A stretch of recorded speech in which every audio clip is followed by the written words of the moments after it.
Now it's time for the real question. The hard hitters.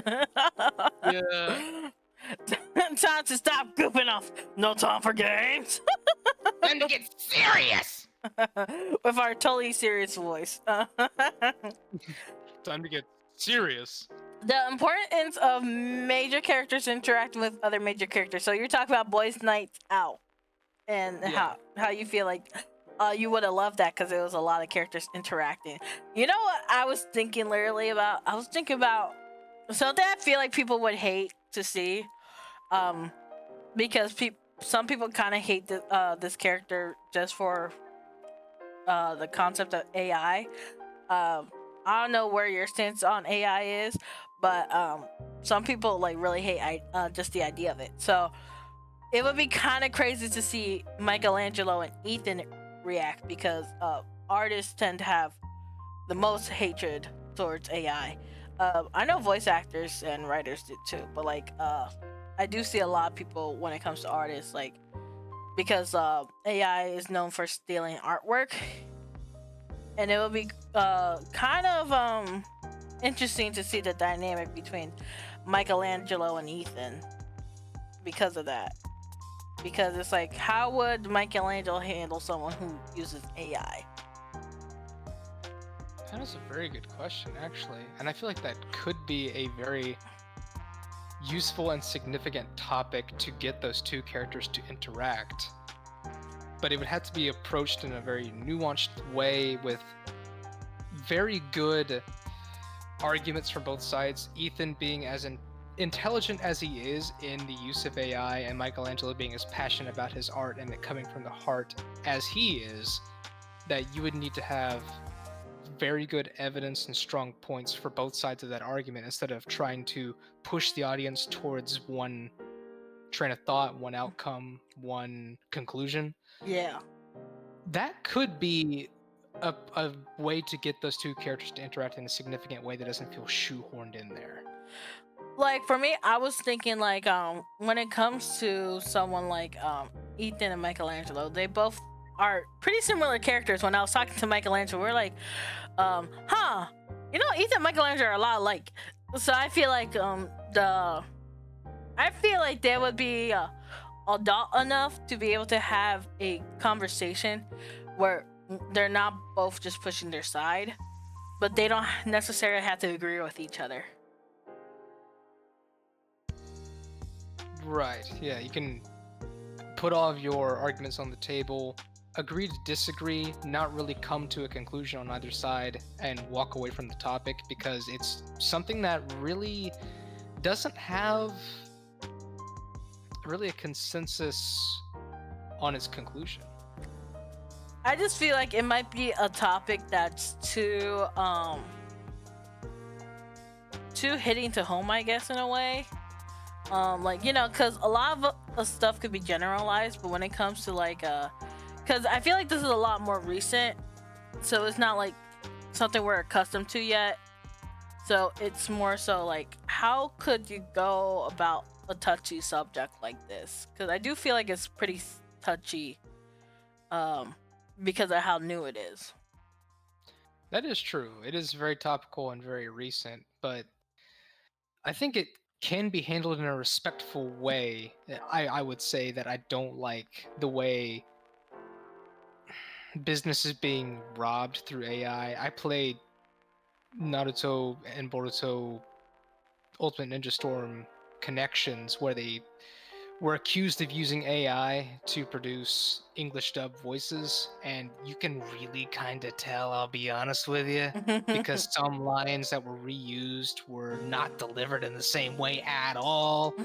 And even Miley Flanagan said, yeah, if I were to, that's not how I delivered that. If I did, the director would be like, nah, we're retaking that, Miley. Sorry about that. But I don't like how it's used. I would say AI art can be an interesting way to get inspiration for creating something original, as long as you don't submit it as if it was the original thing. You can come up with ideas for it, but it should not be a final submission. Yeah, like I had a conversation with other artists, and they're like, As long as you're not submitting the AI art, then they don't see the problem. But it's when you submit the art as your own, they have a problem. Yeah, But that's a serious problem. There's some people who just don't like the conversation of even bringing up AI. So it's like, do you even try to even risk having a conversation like that? Because it's gonna turn off the audience. So. That is a good point, but I think if it was presented as an interaction between Ethan and Michelangelo, that it could be approached in such a way that they could both give good points. Mm-hmm. And Ethan just being a little bit oblivious to how hurtful it can be as an artist, and Michelangelo being very much finger on the pulse with how it can hurt an artist, where Ethan just has ignorance over the detrimental side effects, and Michelangelo is very touchy on it, but tries to approach it in a respectful way. I think it can be done, it just has to be very carefully done. Yeah, I also think like Ethan could, even though he's oblivious, I think he could come to a conclusion where, because he does have some acknowledgement in the business field, that he could be like, even if, like, let's say AI were to take over, there's still going to be a market or demand for people who want original pieces and could tell that it's AI. So they're going to want hand-drawn items or, like, digital art from, like, artists or individuals, like, not from a company. Therefore, like, they should have nothing to worry about. But that'll strike a nerve to Michelangelo's because he would be like, it's kind of hard to promote yourself, even though he's not the type to promote himself. So, but he could acknowledge that artists struggle to find a way to like get their art shown to the world. Absolutely. So like that's just it's like that's why I was just like, I think like it was something that accidentally happened, but like that they never interacted in each other's story that much. But I feel like if they did, I feel like that could have been a topic that was to be explored, which was never explored. So it's probably, I guess, a good thing that they didn't talk in the beta, because it wouldn't have gotten the justice it deserved. Yeah, I could definitely see that. It is an organic way to make the two characters interact without it being a forced topic of conversation.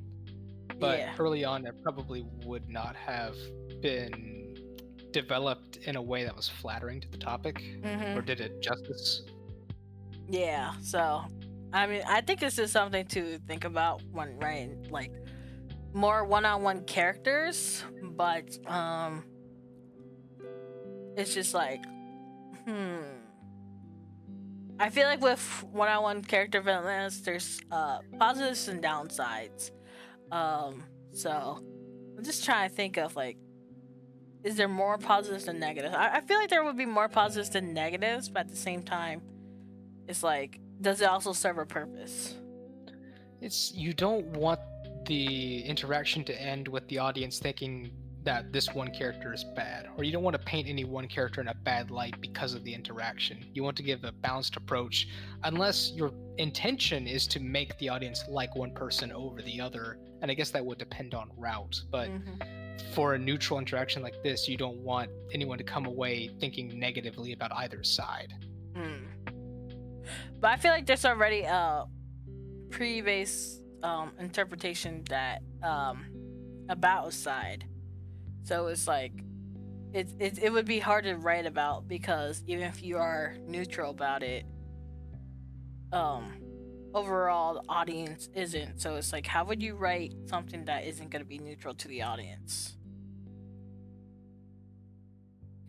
That is a good question. I don't know. I might need to think about that one. Yeah, that's what I'm saying. It's just like, So I guess their interactions on standby for now. For now, For yeah. now. But there are plenty of other ways you can have two characters interact in a way where maybe they both agree on something or share a passion that feels organic and not a forced interaction.